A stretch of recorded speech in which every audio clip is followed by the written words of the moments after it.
모표 중 반대단 2표. 나홀로 당론을 뒤엎고 보안 수사권 폐지를 막아선 곽상원. 근데 알고 보니 개정안에 경찰 통제 장치가 전부 들어가 있었다? 그 충격적 진실을 공개합니다. 시작 전 구독과 좋아요 부탁드립니다. 요즘 검찰의 수사권을 둘러싼 논쟁이 아주 격렬합니다. 검찰의 보안 수사권을 남겨야 하는가? 아니면 국물도 남김없이 폐지해야 하는가?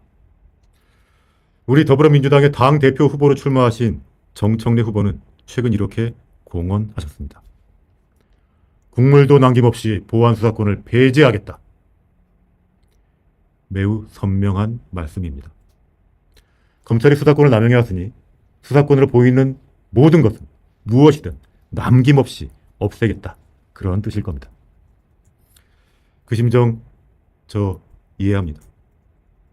검찰이 별건 수사를 하고 한 사람의 인생을 샅샅이 뒤지는 먼지털이 수사를 해왔습니다. 사건을 덮어버리는 암장 수사, 사람을 궁지로 몰아넣는 강압 수사를 해왔다는 비판이 있었습니다. 검찰권을 정치적으로 이용했다. 그런 의심도 많이 받았고 실제로 검찰권이 정치적으로 이용되기도 했습니다. 그렇기 때문에 우리는 검찰을 개혁해야 합니다. 검찰권을 통제해야 합니다. 검찰이 다시는 국민 위에 군림하지 못하게 해야 합니다. 저도 동의합니다. 하지만 저는 오늘 여러분께 조금 불편한 질문을 하나 드리려고 합니다. 검찰의 수사권을 없애는 것, 그것이 우리가 이루려는 목적입니까? 아니면 목적을 이루기 위한 수단입니까? 이 질문에 답하지 않고서는 우리는 한 걸음도 앞으로 나아갈 수 없습니다. 저는 분명히 말씀드립니다. 검찰의 수사권 폐지는 목적이 아닙니다. 검찰의 보안 수사권 폐지도 목적이 아닙니다. 그것은 수단입니다. 그렇다면 목적은 무엇입니까? 첫째, 범죄로부터 국민을 보호하는 것입니다. 둘째, 수사 과정에서 피해자와 피의자 인권을 보호하는 것입니다. 셋째, 어떠한 수사기관도 그 권한을 남용하지 못하게 만드는 것입니다. 검찰의 권한을 없애는 것 자체가 목적이 아닙니다. 경찰의 권한을 키우는 것, 그것도 목적이 아닙니다. 검찰이든 경찰이든 공수처든 그 어떤 수사기관이든 국가기관이 국민에게 함부로 하지 못하게 하는 것, 그것이 목적입니다. 수단과 목적을 혼동해서는 안 됩니다. 수단과 목적을 혼동하면 이름은 개혁인데 결과는 퇴보가 될 수 있습니다. 검찰을 개혁한다면서 더 거대한 수사 권력을 만들 수 있습니다. 권력 남용을 막겠다면서 권력 남용을 견제할 장치를 없앨 수 있습니다. 우리가 아는 고사성어에 교각살우라는 말이 있습니다. 소의 뿔을 바로 잡으려다가 소를 죽인다는 뜻입니다. 이름이 검찰개혁입니다. 그러면 검찰의 굽은 뿔은 바로 잡아야 합니다. 그러나 그 과정에서 국민을 지켜야 하는 수사제도, 그 소 자체를 죽여서는 안 됩니다. 한번 상상해 봅시다. 제가 이렇게 말을 하면 누군가, 아마 지금 방송을 들으시는 분들 중에서도 저에게 이렇게 물어보실 겁니다. 곽상원 의원, 그러면 검찰의 수사권을 그대로 두자는 말이야? 아닙니다. 그렇지 않습니다. 저는 검찰의 수사권 남용을 옹호하지 않습니다. 검찰권의 남용은 반드시 막아야 됩니다. 직접 수사권 폐지해야 됩니다. 수사와 기소와의 관계 새로 설계해야 합니다. 하지만 검찰이 밉다는 이유로, 검찰이 잘못했다는 이유로 제도의 안전장치까지 함께 뜯어내서는 안 된다는 것입니다. 검찰이 그토록 수사권을 남용했는데 무엇을 더 검토하자는 말입니까? 이렇게 물어보실 수도 있습니다. 바로 검찰이 수사권을 남용했기 때문에 신중하게 검토해야 합니다. 신중하게 오래 검토하자는 얘기가 아닙니다. 제대로 검토하자는 얘기입니다. 우리는 지금까지 검찰이라는 기관이 그 권한, 수사권, 기소권, 그 권한을 남용하는 장면을 두 눈으로 보았습니다. 자, 그럼 경찰을 그냥 믿으면 되겠습니까? 경찰이라는 이름, 다시 말씀드립니다. 검찰이라는 이름을 지웁니다. 검찰이라는 이름 대신에 경찰이라고 이름을 써 놓으면 권력 남용의 위험, 수사권 남용의 위험도 함께 사라집니까? 그렇지 않습니다. 국가기관의 권한은 그 기관을 움직이는 착한 사람, 선한 사람이 있기 때문에 안전한 것이 아닙니다. 검찰이라서 위험하고 경찰이라서 안전한 것이 아닙니다. 권한이 분산되어 있고 서로 견제할 수 있고 잘못된 판단이 있으면 바로잡을 수 있기 때문에 안전한 것입니다. 나쁜 사람이 권한을 잡더라도 착한 사람이 권한을 행사하더라도 함부로 남용하지 못하게 만들어야 됩니다. 그것이 좋은 제도입니다. 생각해 보십시오. 검찰에게서 수사권을 다 뺏어왔습니다. 그럼 수사권 허공으로 사라집니까? 아닙니다. 어딘가로 갑니다. 누군가는 갖게 됩니다. 어디로 가자는 거니까. 검찰의 보안수사 기능까지 모두 폐지한다면 이 보안수사 기능을 통제하는 통제장치, 이 보안수사 기능에 상응하는 통제장치가 없게 되면 경찰 수사를 밖에서 점검하고 검토하고 견제하는 기능은 없거나 약해집니다. 그러면 그 수사권은 어디로 갑니까? 온전히 경찰에게로 모이게 됩니다. 그럼 우리는 반드시 물어봐야 됩니다. 제가 물어보겠습니다. 경찰의 잘못된 수사 누가 바로잡습니까? 경찰이 사건을 잘못 판단하면 누가 다시 살펴보게 됩니까? 경찰이 수사를 미루면 누가 수사를 재촉할 수 있습니까? 경찰이 결정적인 증거를 놓치면 누가 보완할 수 있습니까? 요구하면 됩니까? 그냥 요구하면 됩니까? 피해자가 소리치면 됩니까? 경찰이 사건을 덮으려고 하면 누가 그러면 찾아낼 수 있습니까? 또 생각해 봅시다. 경찰이 별건 수사를 합니다. 먼지털이 수사를 합니다. 강압 수사를 합니다. 그러면 누가 그거를 멈추게 할 수 있습니까?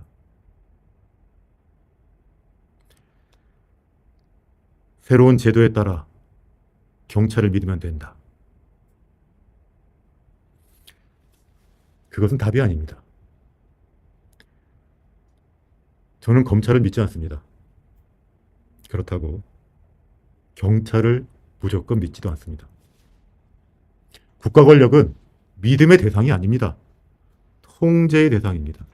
제대로 통제가 안 되면 국가 권력으로 인한 피해가 발생합니다. 그 피해는 국민에게 돌아갑니다.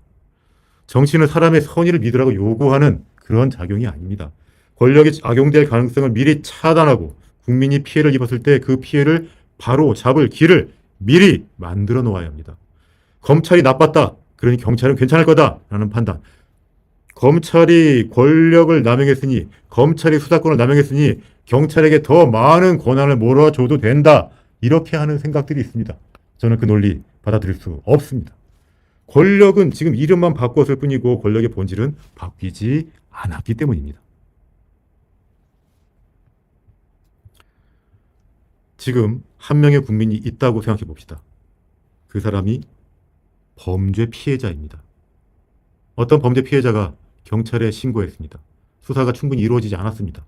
결정적인 증거가 빠졌습니다. 중요한 참고인 조사받지 않았습니다. 수사를 보완해달라고 요구했습니다. 그런데 경찰이 제대로 수사하지 않았습니다. 그 사람에게 우리가 이제 검찰 개혁이 완수되었습니다. 검찰 개혁을 위해 감수하십시오. 라고 말할 수 있습니까? 또 한 명의 국민이 있습니다. 그 사람은 범죄를 저지른 피의자로 지목되었습니다. 경찰이 무리하게 사건을 키우고 있습니다. 별건 수사를 합니다. 주변 사람도 압박합니다. 그런데 그 수사권을 실질적으로 견제할 기관이 없습니다. 자, 그 사람에게 우리가 새 제도가 자리 잡는 과정이니까 참으세요. 이렇게 말할 수 있습니까? 저는 그렇게 말할 수 없습니다. 법률의 한 문장 한 문장 뒤에는 누가 있습니까? 사람이 있습니다. 사람 뒤에는 그 사람의 인생이 있습니다. 수사기관 사이에 오가는 것 서류가 아닙니다. 국가의 권력작용 뒤에는 국민의 명예와 한 가족의 생계와 한 인간의 자유와 생명이 있습니다. 수사권을 어떻게 조정할 것인가? 검찰로부터 다 뺏을 것인가? 검찰이 이기느냐? 경찰이 이기느냐? 어떤 수사기관이 더 잘하느냐? 그 문제가 아닙니다. 어느 당이 주장했느냐? 어느 국회의원이 주장했느냐? 상대가 뭘 주장했고 나는 뭘 반박하느냐? 그것도 기준이 아닙니다. 기준은 하나입니다. 하나. 그 제도가 국민을 더 안전하게 하는가? 그 제도가 범죄 피해자를 더 잘 보호하는가?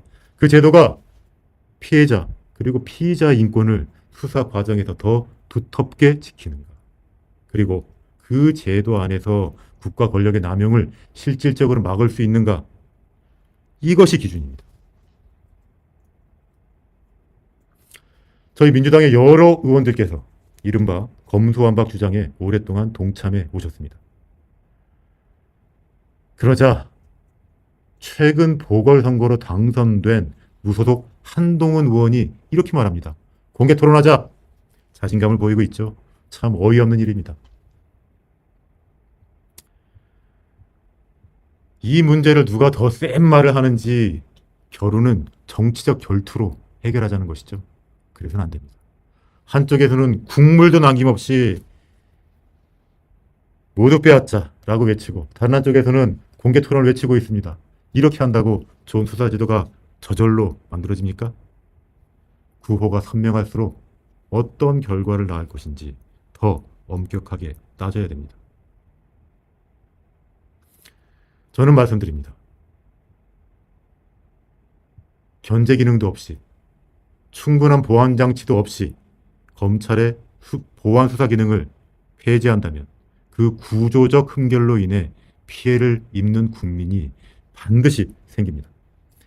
제도 자체에 문제가 없어도 제도의 운영 과정에서 문제가 생기기 마련입니다. 하물며 제도의 구조적 흠결이 있다면 제도의 문제는 반드시 언젠가 일어납니다. 먼 시점도 아닙니다. 그리고 한 번이 아니라 반복해서 일어나게 될 겁니다. 처음에는 예외라고 말할 겁니다. 그 다음에는 담당자가 실수했다라고 말할 겁니다. 조금 더 지나면 이 제도가 처음이니까 자리 잡는 과정에서 혼란이 발생했다. 이렇게 말할 겁니다. 하지만 피해를 입은 국민 그 당사자에게는 예외도 아닙니다. 실수도 아닙니다. 그냥 혼란도 아닙니다. 그 사람에게는 삶의 전부일 수 있습니다. 우리는 이미 최근에 장윤기 사건이라고 그 사건에서 그 조짐을 보았습니다. 단 하나의 조짐이지만 제도가 작동되는 어떻게 작동되는지를 한번 보여주는 겁니다. 그래서 저는 요청합니다.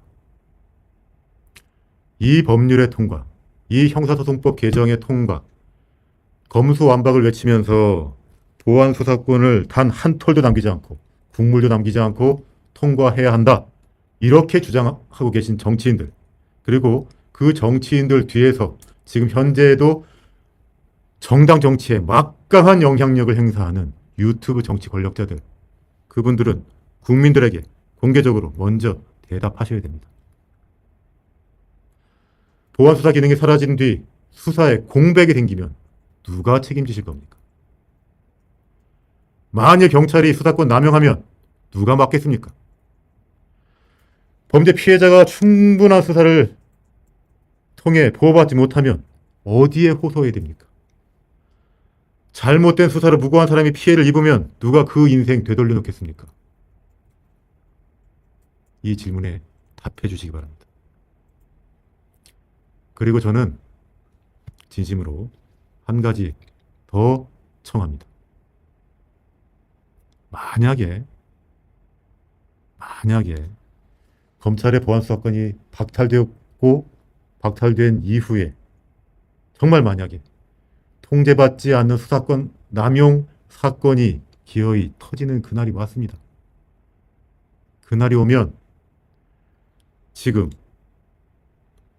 목소리 높여 검찰의 보안수사권 폐지를 주장하시는 정치인들과 유튜브 권력자들은 그 법을 통과시키기 전에 이렇게 서약하시기 바랍니다.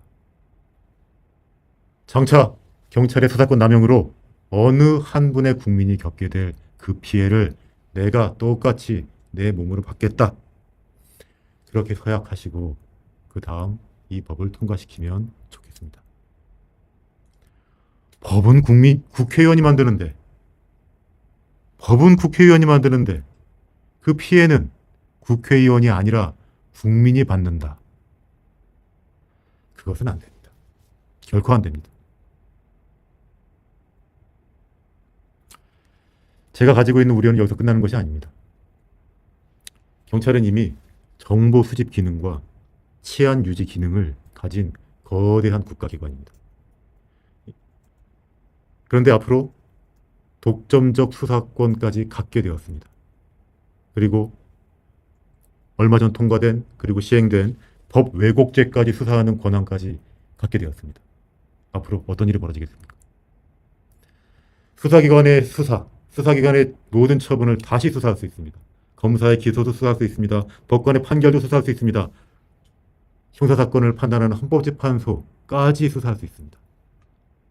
자, 그럼 어떻게 되겠습니까? 이제 경찰은 단순한 수사기관이 아닙니다. 수사와 기소와 재판을 사실상 모두 통제 권한의 범위 내에 두는 사법통제의 최상위 권력기관으로 군림할 겁니다. 저는 그런 나라 원하지 않습니다. 저는 검찰이 지배하는 나라도 원하지 않았습니다. 경찰이 지배하는 나라도 원하지 않습니다. 제가 원하는 나라는 모든 국가기관이 법에 따라 권한을 행사하고 서로 견제하고 국민 앞에 책임을 지는 그런 나라입니다. 그래서 국민이 국가 권력의 보호를 받는 그런 나라입니다. 저 검찰 편 아닙니다. 저 경찰 편도 아닙니다. 저 검찰을 지키려는 것 아닙니다. 보안수사권이라는 단어 지킬 이유가 없습니다. 제가 지키려는 것, 이 수사권으로 피해를 보게 될 국민을 보려고 하는 겁니다. 검찰개혁 필요합니다. 그래서 지금 애쓰고 있습니다. 하지만 검찰개혁이 경찰 권력의 무제한 확대, 이거를 뜻해서는 안 되는 것입니다. 다시 말씀드립니다. 이 법은 무엇을 위하고 누구를 위한 것인지, 제도가 잘못되었을 때 그 피해는 누가 받는지 그 점을 살펴보시기 바랍니다. 이재명 한 사람 살리자고 4심제 대법관 증언 법 왜곡죄까지 만들고 공소청법에는 공소 취소할 수 있는 조항까지 집어넣어놓고 어제 보안수사권 폐지한다면서 형사소송법 개정할 때는 그도 못 믿어왔는지 판사로 하여금 이재명 공소기각 판결하라고 말도 안 되는 조항을 하나 끼워 넣습니다. 중대한 위법 수사, 소추 재량권을 현저히 일탈한 경우에 법원이 공소기각 판결을 할 수 있게 명시해 놓았습니다. 즉 이재명 대통령 범죄 재판을 취소하기 위해 공소취소 특검 시즌2 공소기각 법원을 설치하겠다는 것입니다. 네. 박수찬 씨, 그러니까 비판을 하는데 무슨 비판인지 솔직히 잘 모르겠죠. 네. 아, 진짜. 그래서 이게 잘 먹혀. 제가 정리를 해드리겠습니다. 공소 취소 단어는 많이 들었잖아요. 공소 취소 많이 들었죠. 공소 취소는 뭐냐? 검찰이 공소를 무효화시키기 위해서 공소를 그냥 취소해버려요. 검찰이. 검찰에서. 됐죠? 네. 그럼 공소 기각은 뭐냐? 이 공소가 잘못됐다고 판사가 판단해서 이 공소를 무효화시키는 거야. 판사가. 오케이. 그거 공소 기각이야. 공소 기각. 그런데 이 공소 기각과 관련해 가지고는 지금 현행법, 형사소송법에도 요러한 경우에는 판사가 공소를 기각하게끔 법으로 되어 있어. 네. 그거 잠깐 소개 부탁드립니다. 첫 번째는 피고인에 대하여 재판권이 없을 때, 그리고 공소 제기의 절차가 법률의 규정을 위반해서 무효일 때, 그리고 공소가 제기된 사건에 대하여 다시 공소가 제기됐을 때, 제 329조를 위반해서 공소가 제기됐을 때, 고소가 있어야 공소를 제기할 수 있는 사건에서 고소가 취소됐을 때, 그리고 마지막으로 피해자의 명시한 의사에 반하여 공소를 제기할 수 없는 사건에서 처벌을 원하지 아니하는 의사 표시를 하거나 처벌을 원하는 의사 표시를 철회했을 때, 이렇게 네. 6개 항에 대해서는 요러요러한 경우에는 판사가 공소를 기각하게끔 현행법에 되어 있습니다. 네. 근데 여기에다가 이번에 새롭게 2가지 내용을 추가를 시킨 거야. 여기에다가 그걸 소개해 주시죠. 중대한 위법 수사에 의해서 공소가 제기됐을 때, 이게 추가가 됐고요. 또 하나는 검사의 소추 대량권을 현저히 일탈해서 공소가 제기됐을 때, 네. 자, 곽수산 씨. 네. 자, 요 개주 띄워 주시고. 중대한 위법 수사를 통해서 기소되고 공소가 유지돼. 그럼 판사가 그걸 알았어. 그럼 공소 기각해야 되지 않겠어? 당연한 거 아니에요, 근데? 너무 당연하지 사실은. 네. 아니 잘못된 거를 그럼 공소를 기각해야지. 근데 이를 두고 민주당 패널들도 김용민, 박은정이 이 일을 왜 자꾸 그르치냐. 가만히 있으면 될 텐데라고 엄청나게 비판을 하고 있습니다. 거의 대부분의 언론도 다 그렇고요. 부연을 부탁드립니다. 일단 다 틀린 얘기고요. 정점식 원내대표는 저렇게 얘기하니까 동료 의원한테 멱살 잡히는 겁니다. 아니 멱살 잡는 건 옳지 않아. 멱살 잡는 건 옳지 않아. 그만큼 틀렸다는 얘기를 제가 그만큼 예. 비유적으로 표현한 겁니다. 예, 예. 멱살 잡힐만 했어요. 저런 얘기를 하는 거 보니까 말도 안 되는 얘기를 하고 있어요. 자, 일단 공소 취소 얘기를 좀 뭐 하기 전에 이거 먼저 좀 말씀드릴게요. 아니, 네. 공소 기각 말씀드리기 전에 네. 공소 기각이 되면 사건이 그 기소는 끝나는 건데 다시 기소를 할 수 있을까 없을까가 궁금하실 수 있잖아요. 가능합니다. 다시 기소 가능해요. 얼마 전에 이진관 판사가 다시 가능해요? 이완규, 박성재에 대해서 특검이 기소한 것에 대해서 이거는 그 수사 대상, 특검법상 수사 대상이 아니라서 기소를 못하니 공소 기각한다라고 했던 적이 있습니다. 위증이랑 뭐 그 안가회동 이런 것들 기억나시죠? 그때 뭐라고 했냐면 그러니 수사권이 있는 수사기관이 적법하게 다시 수사해서 기소할 수 있다. 이렇게 분명히 얘기했어요. 다시 말해서 공소 기각은 해당 사건은 공소 기각으로 끝나지만 범죄가 있으면 다시 수사해서 기소할 수 있습니다. 그런데 공소 취소는요. 다시 기소를 못 해요.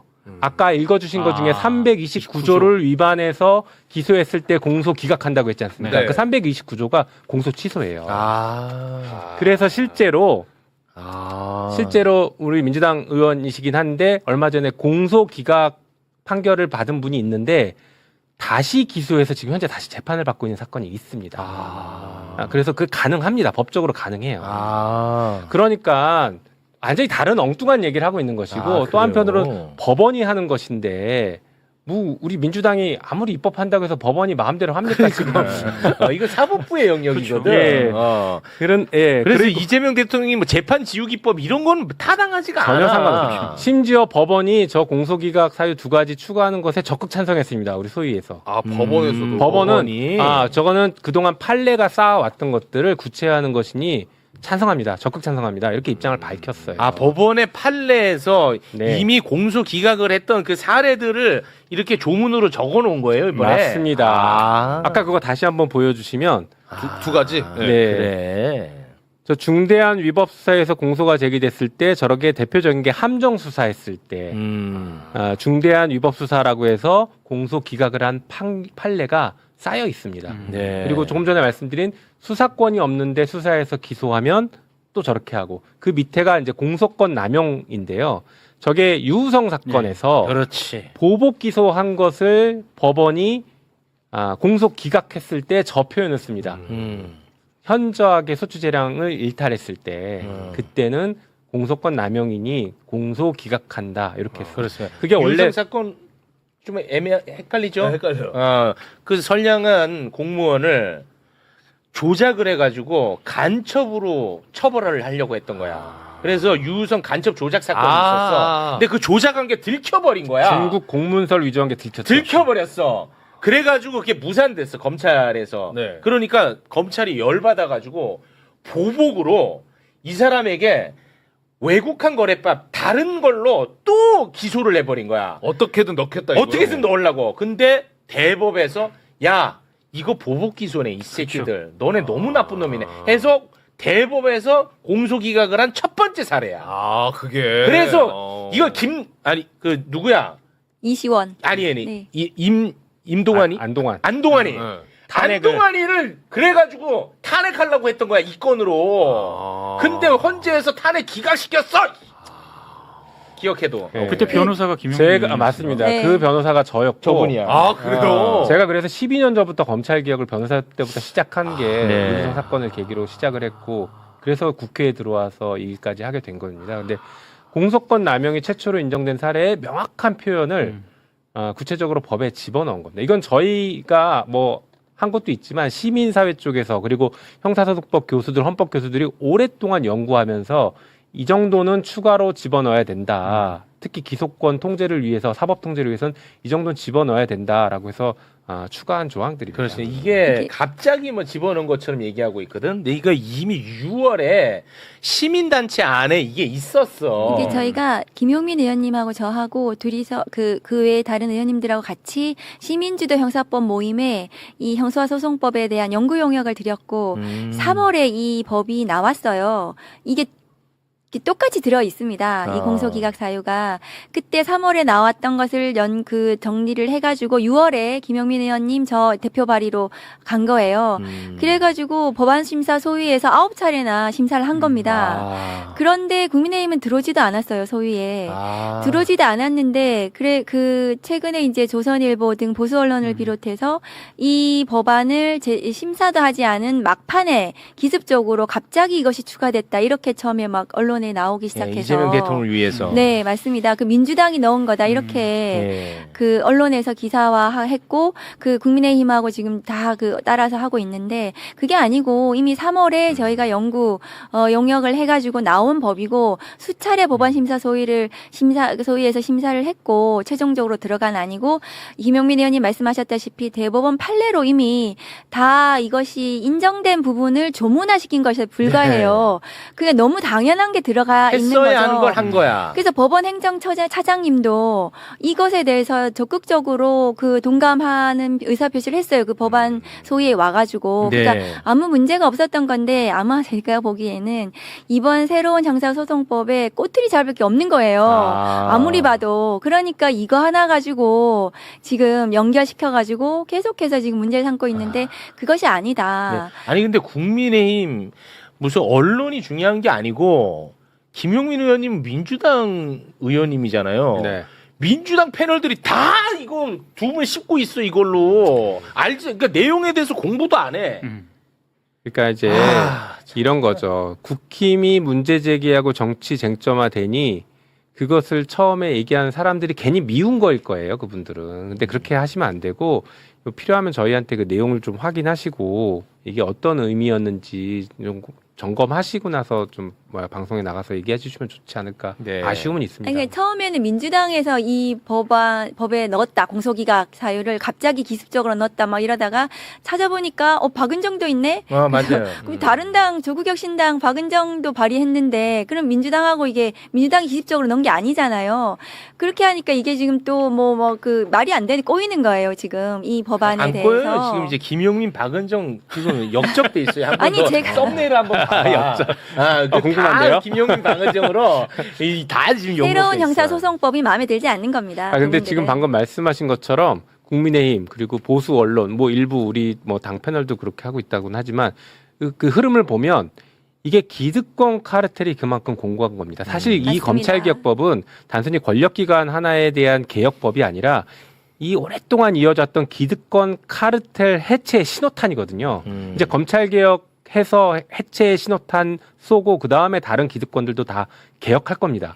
그러니 자기들의 가장 큰 방어막이었고 가장 강력한 군대였던 검찰이 여기서 무너지면 핵심이죠. 그 다음도 자기들도 쉽게 무너진다고 생각해서 지금 기득권들이 총동원돼서 어떻게든 흠집 내고 방해하고 있는 것입니다.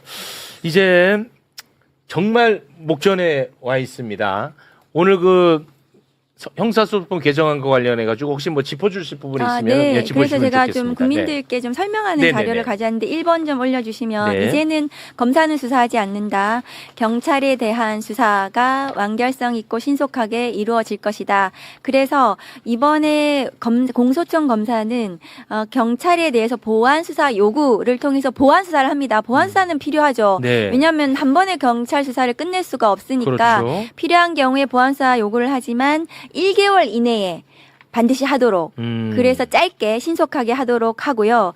그리고 또 만일에 그 1개월보다 너무 길어. 그럼 하루 만에 이틀 만에 혹은 뭐 일주일 만에 긴급한 보완수사 요구도 가능하다. 그리고 그렇게 내려가더라도 검사는 형사사법정보시스템 킥스에 사건 번호를 그대로 가지고 있으면서 그 검사가 사건을 책임지는 책임성. 그러니까 사건 책임제를 만들었습니다. 그래서 이 사건 번호가 유지되기 때문에 핑퐁이 방지되는 이렇게 만들었습니다. 그리고 또 이 기록이 사건 보완서 요구를 하면서 넘어가면 이것은 또 빨리 안 되는 거 아니야? 이런 우려가 있어서 사건 기록을 경찰에게 다 주지 않고 사건 기록은 검사가 가지고 있으면서 추한의 형식으로 공소시효 뭐 하루 이틀 남아 있는 거 구속 사건 일주일 이내에 하는 경우는 경찰에게 추한하라고 경찰 사건 기록은 그대로 가지고 있으면서 경찰이 추가로 새롭게 조사하는 것들은 추가로 보내라는 추한 제도를 마련했습니다. 추한이 뭐예요? 추한이라는 건 추후에 보완한다.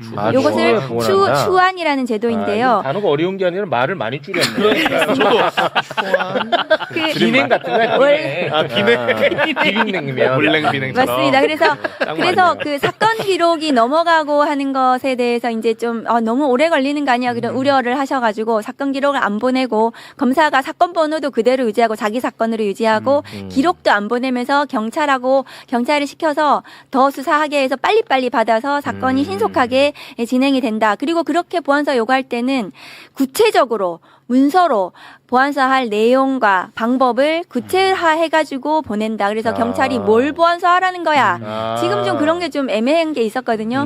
그래서 구체적으로 서면으로 다 해서 보내야 한다는 거고 그리고 이렇게 해서 경찰 수사가 완결이 될 것이다. 이런 식으로 신속하게 완결될 수 있다. 그렇게 경찰 수사를 책임지고 검사가 할 수 있게 한다는 거고요. 두 번째 거 수사가 그런데 지금 장윤기 사건 같은 데서 보듯이 좀 걱정스러운 부분들이 있으시잖아요. 네, 경찰의 부실 수사. 그럼 그 수사를 어떻게 책임지게 할 것인가?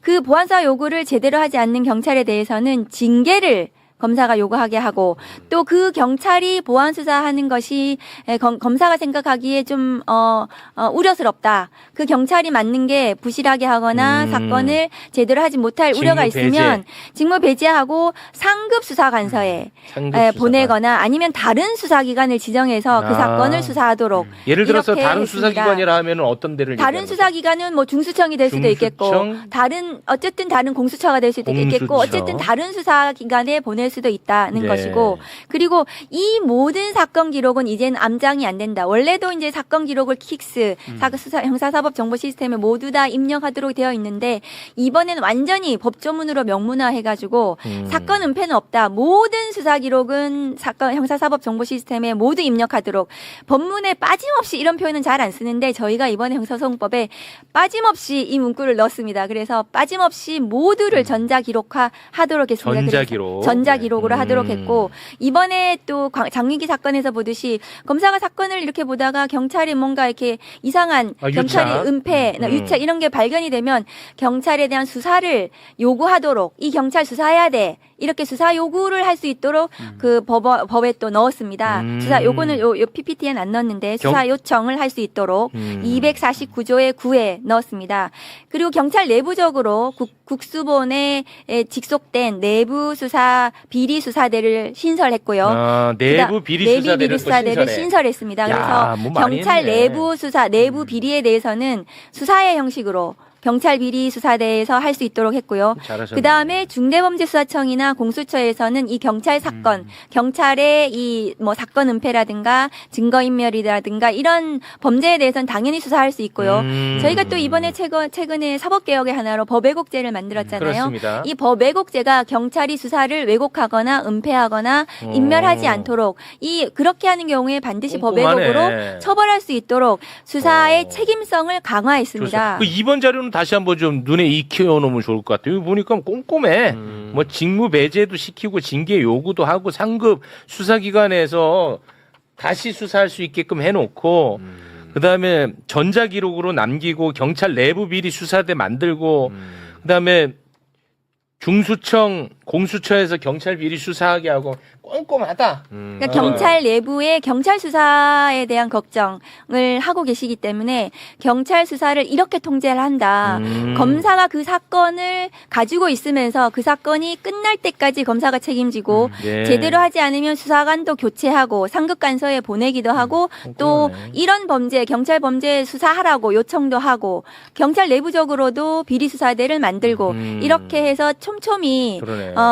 감독할 수 있도록 만들었다. 이번에 이번 형사소송법으로. 검찰개혁이라는 타이틀로 형사소송법이 개정이 됩니다만 그래도 경찰에 대한 견제 장치가 많이 들어가 맞습니다. 있어. 그래서 맞습니다. 경찰 개혁도 약간 된 부분이 있다는 거 네. 이거 아주 저는 좋게 봅니다. 그렇습니다. 이 법의 핵심이 예. 상호 견제입니다. 상호 견제. 권한을 나누고 상호 너무 좋네. 견제하게 만드는 것. 이 법의 핵심 네. 정신입니다. 다만 실체 진실 발견을 위해서 검경은 협력한다. 아, 협력의 그래서 의무. 보안 수사 요구를 하고 그 보안 수사의 충실, 완결성을 기하기 위해서 검경이 서로 사전에 보안 수사가 끝나면 사전에 협의하도록 그렇게도 만들어놨습니다. 네. 그래서 이 정도 수사하면은 충분한지 검사가 오케이 해서 기소할 수 있도록 그렇게 만들어놨습니다. 네. 그리고 마지막으로 우리 이제 피해자 고소인 고발인 피해자들의 권리를 보호하기 위한 부분이 좀 부족하지 않나 네. 이런 우려들이 그런 지적이 있어서 있었죠. 세 번째 제가 만들어 온 걸 보여드리면 우선 수사 개시를 하고 수사 중에 그럼 피해자는 어떤 권리를 가지게 되는가 이걸 신설했습니다. 이것을 법령 위반이나 인권 침해 현저한 수사권 남용에 대해서는 시정 조치 요구 이건 검사에게 신고할 수 있습니다. 피해자가. 아, 검사에게. 그 경찰의 이 잘못에 대해서 검사에게 신고하고 또 피해자가 생각하기에 이 경찰이 한 6개월 이상 수사가 제대로 진행이 안 된다. 혹은 뭐 압수수색을 제대로 안 한다. 그리고 내 권리를 침해한다. 그리고 위법하고 부당하게 수사를 하는 것 같다라고 생각이 들면은 네. 경찰에 대해서 반드시 이의 제기를 할 수 있도록 경찰에게? 네, 경찰에게 경찰에게 이의 제기를 해서 그 수사관서의 장에게 경찰에게 이의 제기해서 그 수사가 제대로 그러면 수사관을 교체하거나 아니면 다른 데 보내거나 이렇게 시정할 수 있도록 하는 것을 수사 중에 피해자의 권리를 신설했습니다. 그 이의제기 제도가 있다는 사실을 모를 것 같은데 이건 고지를 해주나요? 그것은 경찰 수사 과정에서 아마 고지를 해줘야 될 것 같아요. 고지해줘야 이것은 돼. 당연히 매뉴얼로 고지 그렇게 의무들을 많이 할 겁니다. 아, 네. 그래요? 할 것입니다. 어. 그리고 만일 이렇게 수사를 쭉 하다가 이 사건은 수사가 죄가 되지 않는다 불송치 않은 경우에도 저희가 이 피해자나 고소인 고발인들이 이의 신청을 할 수 있도록 할 수 있는데 그 이의 신청은 불송치 결정문 뒤에다가 이의 신청서를 아예 붙여가지고 그래서 거기다가 이렇게 서명하고 해서 접수만 하면 이의 신청이 돼서 검사에게 그 사건이 그대로 갑니다. 주의 이의 신청을 좋네. 하면 이의 신청을 하기만 하면 근데 그동안은 이의 신청서가 없으니까 이의 신청 제도 자체를 모르고 그렇겠죠. 그래서 피해자나 고소인들이 그 이의 신청을 못하는 경우가 꽤 많았다고 해요. 제도가 있는데도 불구하고 그러면 우리 서영교 법사위원장님께서 그러면 불소 결정을 통지할 때 뒤에다가 붙여가지고 이의 신청서 서식을 붙여서 고소인이나 피해자한테 드리면 그러면 거기 서명해가지고 그 경찰에 접수하면 그 기록이 그대로 검사에게 송치가 되는 이렇게 제도를 바꿨습니다. 이건 진짜 잘했다. 내가 피해자야. 내가 고소를 했어. 그런데 이놈 이거 처벌 세게 받아야 돼. 기다리고 있는데 불송치가 날라와. 나에게. 그럼 열받을 거 아니야. 저 역시 고소하신 거 불송치입니다. 불송치됐습니다. 근데 뒤에 이의 신청서가 있어. 같이. 내가 열받아? 그럼 이의 신청하는 거야. 그럼 이게 검찰로 간다는 거죠. 바로 그 모든 사건 기록이 사건 자체가 검찰에 갑니다. 잘했다 이거. 검사가 모두 다 들여다볼 수 진짜 있습니다. 잘했다. 그리고 그런 경우에 그 피해자나 고소인들이 근데 왜 불송치를 했는지 나 사건 기록을 좀 보고 싶어. 네네네. 누구를 조사했고 누가 나한테 거짓말을 했는지 알고 싶다고 네네. 하는 경우에 네. 열람 등사를 할 수 있도록 했습니다. 야, 잘했다. 수사관계 기록을 모두 다 열람 등사 신청을 해서 잘했네. 그래서 이의 신청을 할 때 꼼꼼하게 누가 무슨 거짓말했고 검사에게 그렇게 이의 신청할 수 있도록 아이고, 열람 등사 신청권도 신설했습니다. 잘했다. 그 피해자들이 계속 요구하던 거였고요. 아. 그리고 그러면 검사가 사건 기록을 쭉 보잖아요. 이 송치된 사건에 대해서 불송치됐지만 이의 신청해서 사건이 왔으니까 네네네. 검사가 이렇게 쭉 보다가 네. 이건 재수사해야 돼.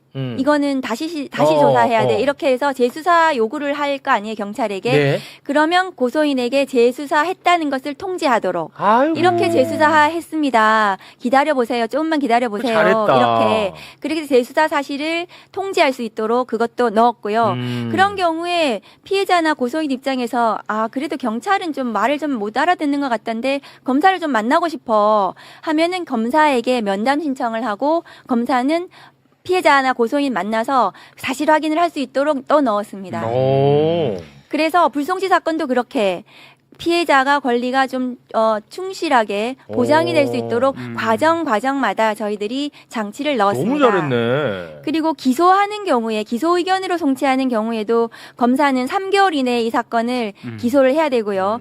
그리고 혹시 그 기소하는 사건에 대해서 기소 의견으로 송치한 사건에 대해서 불기소하는 경우에는 재정 신청을 할 수 있는데 그 재정 신청권자가 이전에는 고소인이었다가 이번엔 고발인까지 조금 더 확대했습니다. 그래서 재정 신청으로 권리 구제를 받을 수 있는 피해자나 그 관계인이 더 많을 수 있도록 근데 여기 이제 더 확대했습니다. 고발인에게 확대된 것은 이게 제한적인 범죄에 한해서예요. 그렇습니다. 왜 제한적으로 정치적인 거론이 가면 골치 아파. 너무 많이 고발인이 재정 신청을 하게 되면은 그러면 나 고발 많이 당하잖아. 맞아. 근데 나한테 이거는 뭐 무혐의 처분했습니다 했는데 그놈이 나 괴롭히기 위해서 고발한 거거든. 그렇습니다. 그럼 또 해.